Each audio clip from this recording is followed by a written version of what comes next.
if bedtime in your house feels like a nightly hostage negotiation, your child's room may be part of the problem. And no, I'm not talking about expensive furniture or Pinterest-worthy decor. Tiny design mistakes can cause overstimulation for your child, making it more difficult for them to fall asleep every night.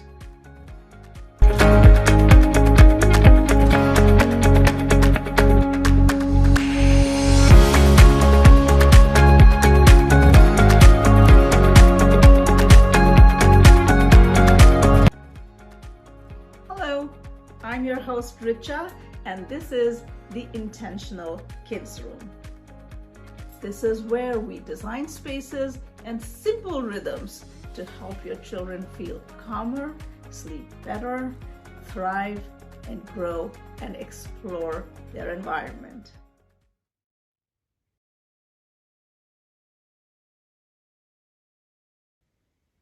In this video, I'm going to show you 5 of the biggest mistakes that might be causing a disruption in their sleep and simple solutions to get over it. Now, I do wish that when my children were younger, I had known about these mistakes and taken some remedial action, because we moved from one city to another. My kids were only 2 and 4, and they just like that stopped sleeping in the afternoon. The afternoon naps just disappeared, and I had no idea what was causing it. But every afternoon that I would take them to their room and try to get them to sleep, they would be crying, there would be tantrums. It was as if I was, traumatizing them for trying to get them to sleep in the afternoon. So if you feel that you've been dealing with something like this, whether it be the afternoon naps, whether it be your nighttime routine, just think about these 5 mistakes and go back to their room and see if any of those could be the cause. At the end of the video, I will also be showing you a very quick 5-minute reset that will help to calm your child down and get them ready for bedtime. And today we're going to be discussing what could be sabotaging your child's bedtime routine.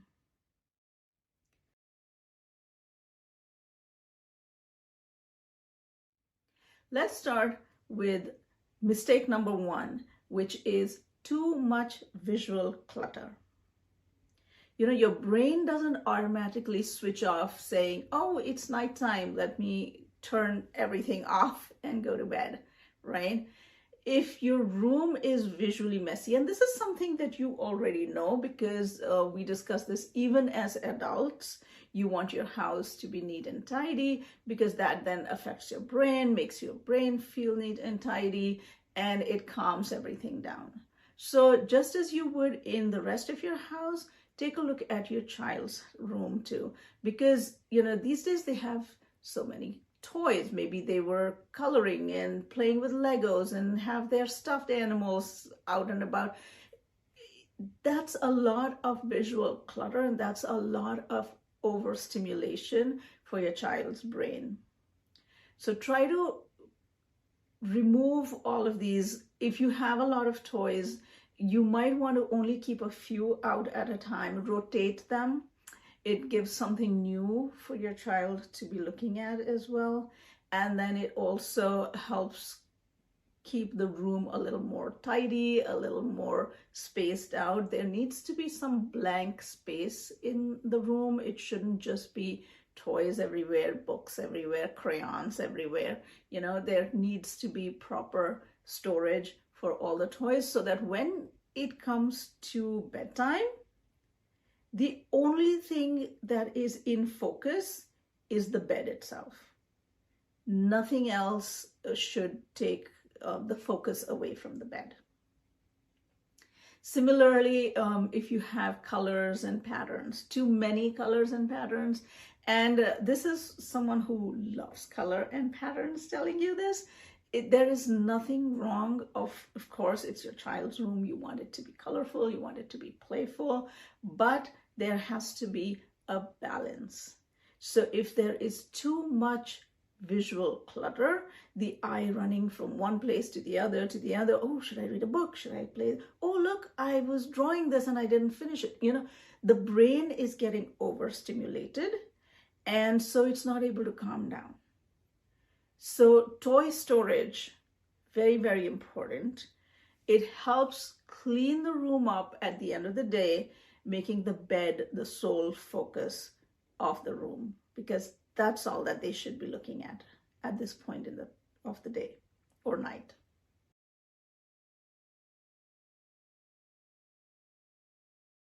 Mistake number 2, harsh lighting.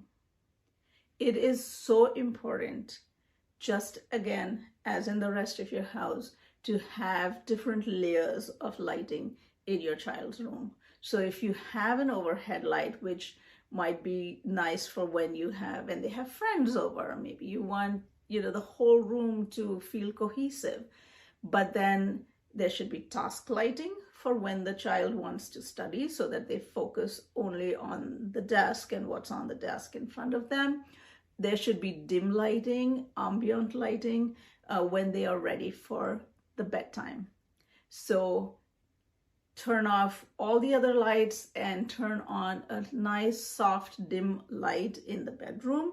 Again, right next to the bed, a nice night lamp is going to help bring the focus back onto the bed and kind of not stimulate the senses. They're not able to see anything else around in the room that could distract them or could cause them to get again energized again.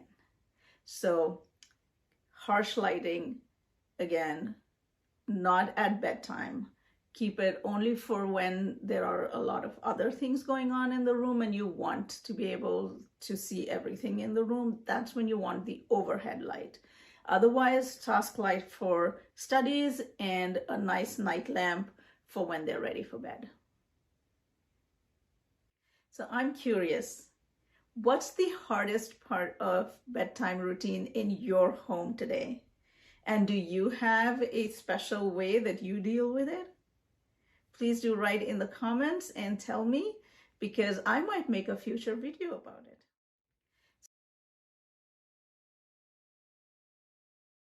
So mistake number 3. So we discussed this a little bit in mistake number 1, where it causes overstimulation, is a lot of color. So I am a big proponent of color, not just in the kids' room, even the rest of my house has a lot of color in there, but there has to be the right balance of colors. You don't want bright neon colors to be visible at the time that the child is sleeping. So if you do like neon colors, and if you want to create that kind of a zone, create a zone where you have all those bright colors that you want. But when it's nighttime, when it's time for them to get in bed, as I said before, if you just turn on the night lamp and the focus stays on the bed, then those neon colors in the background will kind of fade away because they will not be able to see it as much. What you can also do is bring in, those constellations and glow in the dark kind of things, which would make the child want to lie in bed and look up at the ceiling. Those are the kind of stimulations you want them to have. Maybe there's a moon or, beautiful, beautiful decor available these days, but think of glow in the dark as being the night sky or something that makes them want to lay in bed and look up. And once they're laying in bed, trust me, that's half the battle won, getting them to lie down in bed. But if you give them something to look up at, that's going to be very helpful. So neon colors, if you do want to use them in the room, absolutely do. But very strategically and in very key places. All right, moving on to mistake number 4.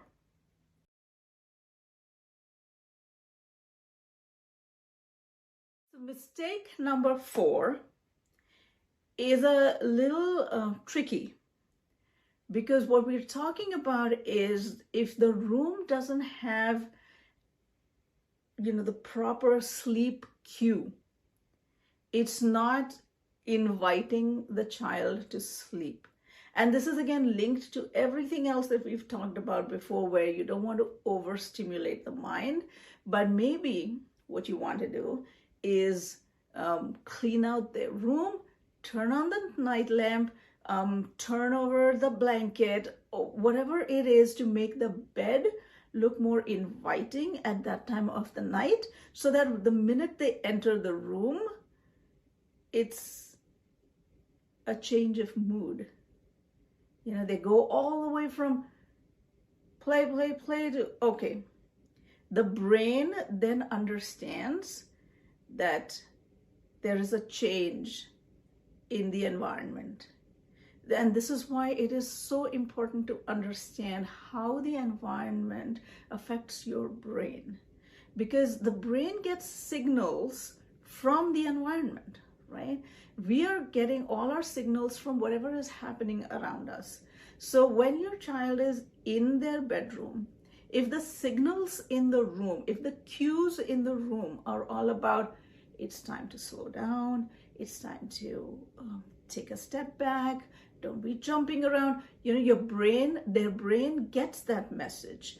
And even if it takes a little bit of time, because obviously they're not going to go from jumping up and down to just laying down on bed immediately. And I'm going to help you with that. As I said, at the end of this video, I'll be giving you a simple 5-minute nightly routine ritual that you and your child can enjoy together. It can be a really nice, calming nighttime ritual for both of you, a great bonding situation as well. So stay tuned for that at the end, but that would be part of your cues. So you're giving your child's brain cues saying, now it is time to slow down, to rest, to sleep. Because as you know, it is so important that your child gets proper and complete rest in order for them for their physical, their mental, and their emotional balance. Very important. Sleep is the most important time when they reset everything. Whatever has happened during the day, the brain kind of assimilates all of that and puts it in neat little folders, but it needs that time to be able to do that. And that only happens when they are sleeping.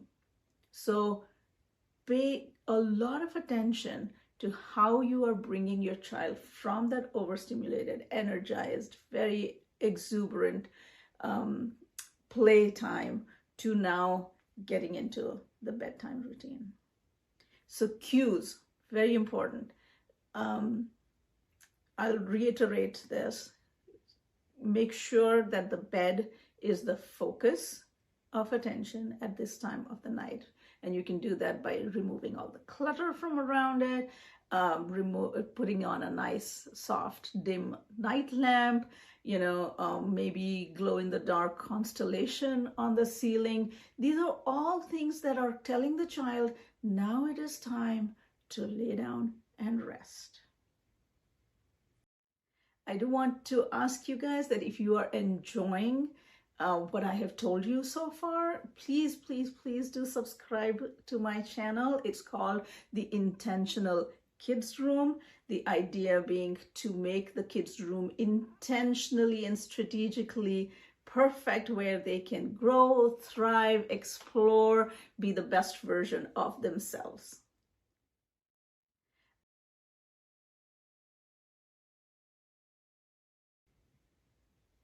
So mistake number 5, and you may or may not realize that this is happening, is what's going on in the rest of the house. So if there's a TV blaring loudly, or maybe there's a party going on outside, or maybe you're just talking very loudly, the child gets very stimulated. They want to know what's going on out there. Are they missing out on something? What is it that that mom and dad are doing? So there's the curiosity, there is the stimulation, and then there is this need to be a part of it. So when it is time for your child to get into bed, you want to quiet the whole house down. That is another cue, another signal to the child's brain saying, okay, now it is time to pull down on that high energy and start getting ready for bed. So I would say when it is time for your child to get to bed, if you're, say, watching the news, oh, I have to, this is the only time I get to. Or once the child goes to bed, I can watch my movie, which happens, of course, especially when the children are young. You want that me time as well. But you want to make sure, at least at the time that when your child is going to bed, you maybe turn off the TV, you just quiet down everything, turn off some of the lights, the harsher lights in the house, and calm the house down. So when the house starts to calm down, your child starts to calm down and understand, okay, now it is bedtime. Can you still watch TV? Of course you can, but maybe lower the volume where your child does not hear it. Some people also like to use a white noise so your child does not get disturbed. I have not tried it. I don't know. Everyone is different and how they react to things is different. So I cannot tell you whether it would work or not. But if the house is too small, the TV is going to be loud enough for your child to hear, even when it is lower volume, you might want to consider something like a white noise thing, get something that will calm them down, let them stay in that state so that the rest of the house is not then disturbing them.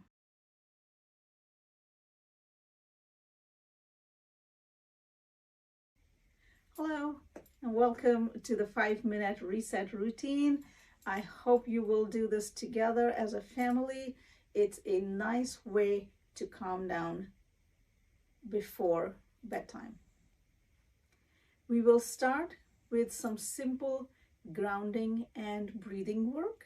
So you want to plant your feet firmly on the ground, hip width apart, and you're just going to rock back and forth like that.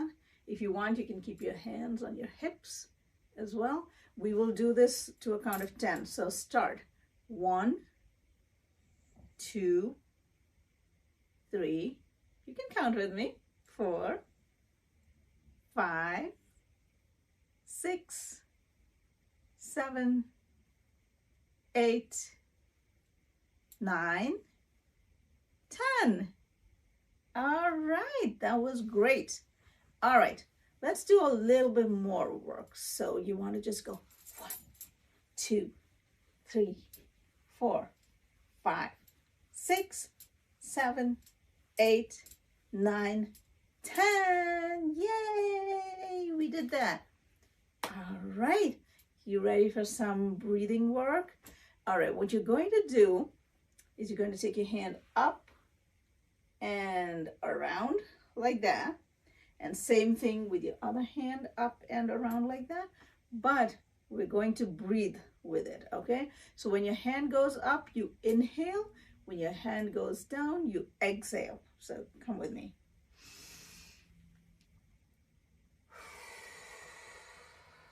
Exhale with your mouth. Okay, inhale with your nose, exhale with your mouth. Let's do this 4 more times. And move your body a little.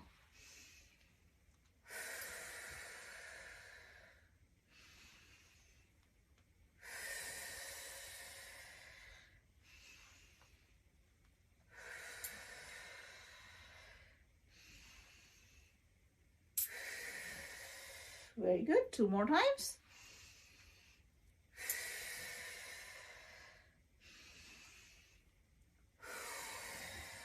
Let's see how loud you can be.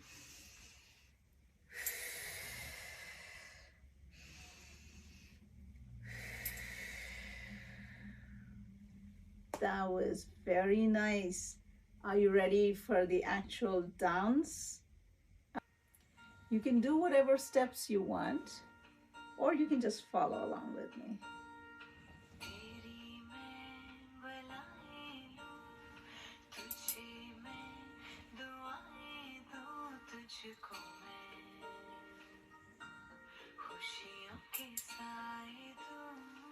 Other side.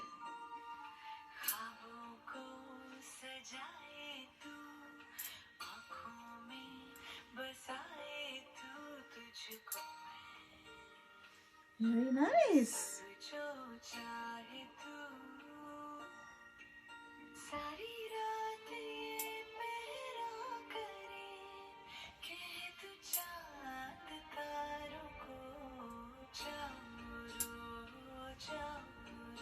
Now you're going up the steps.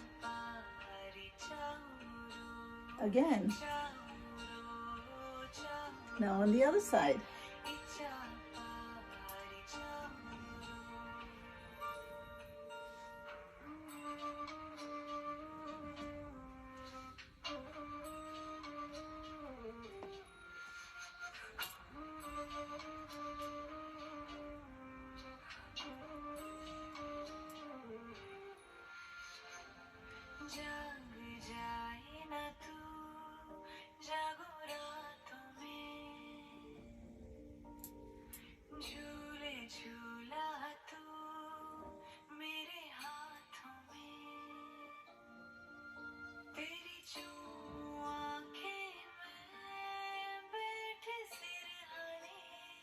Let's go from down to up.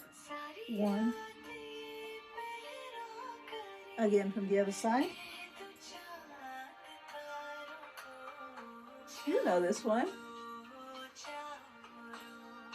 Steps.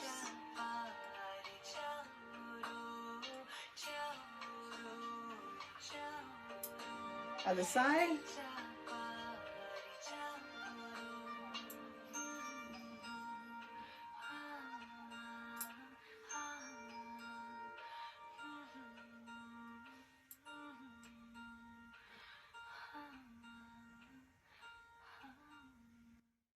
That was beautiful.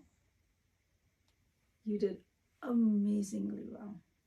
But we will still finish with some more breathing exercises before we end the routine. So we will take our hands up all the way and then bring them down in a namaste. All right, we will again do this 5 times as before. You inhale when you go up. Exhale when you bring your arms down. 4 more times, okay? Keep your eyes closed.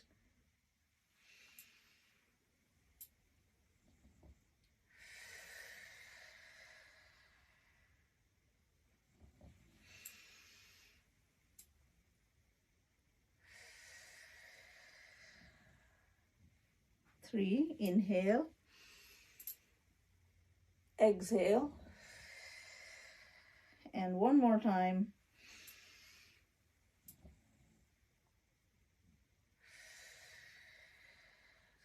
This time, keep your eyes closed, keep your head bowed, and stay in the namaste position. Think about what your day was like. Remember all the amazing experiences you've had today, and thank the universe for giving them to you. Say thank you. I had a wonderful day today, and I look forward to having a wonderful day tomorrow. This is my time to rest and reset. Good night. I hope you enjoyed today's video and found it very useful. If you do try the nighttime routine, the 5-minute reset, please do let me know how it worked out between you and your child. It's not a one-time thing. You do want to practice it regularly for it to actually take effect. But I would love to hear from you how it felt and if you found this useful. If you have any ideas of future videos that you would like to see me make, or there is a problem that you're dealing with and would like some solutions for, please do let me know in the comments. I will be reading each and every comment, responding to you as best I can. If every video will also bring you a simple routine that your child can follow, it is going to help them with their regulating their emotions and not just calming them down for bedtime, but any other, whether they're dealing with anger or frustration or just need something to calm them down or just want to express their joy. You know, we will be doing a lot of different routines throughout every video, and hopefully that'll be something that you and your child can enjoy together. In the next video, I'm going to be talking about toy storage. So if you remember, the very first mistake that we spoke about was overstimulation, and 90% of the time that is because of all the toys and the disorganization that we unfortunately see in our child's room. And we will definitely focus on that issue in the very next video. We're going to talk toy storage. We're going to make sure that the room can be made as clean as quickly as possible. So stay tuned for that. Thank you so much for watching, and I will see you in the next video.